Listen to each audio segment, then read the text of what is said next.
Y la va a acompañar la Negrita Puloy en la presentación.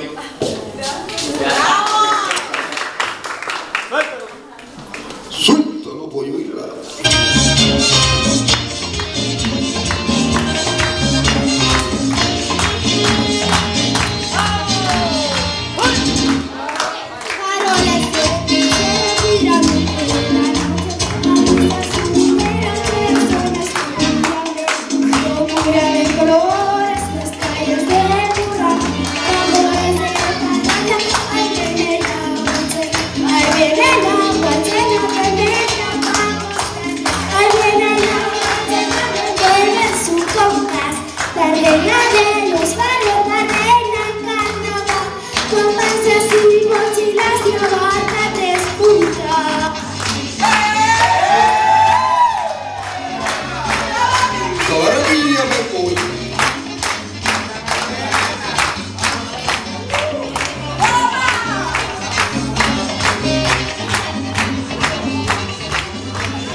Muy bien, que viva la reina infantil.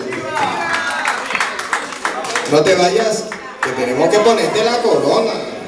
Si todavía no te hemos coronado, ponte.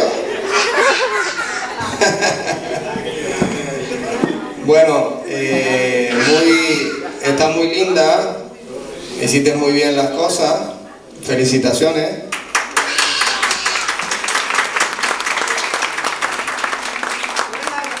y a gozarnos el carnaval, porque algo muy importante este año es que la participación de la carnavalada, que no se iba a hacer, en fin la vamos a hacer, y es una oportunidad para que los niños también bailen ese día, salgan y disfruten del maravilloso clima que está haciendo en estos momentos.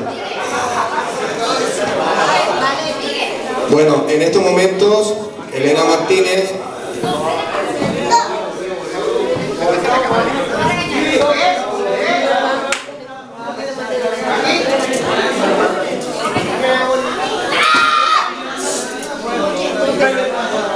¿algunas palabras, Reina?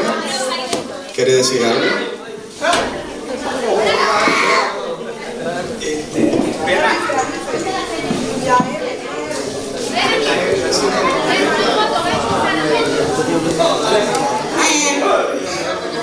Silencio, por favor.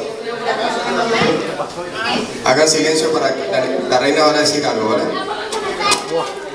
Muchas gracias por venir a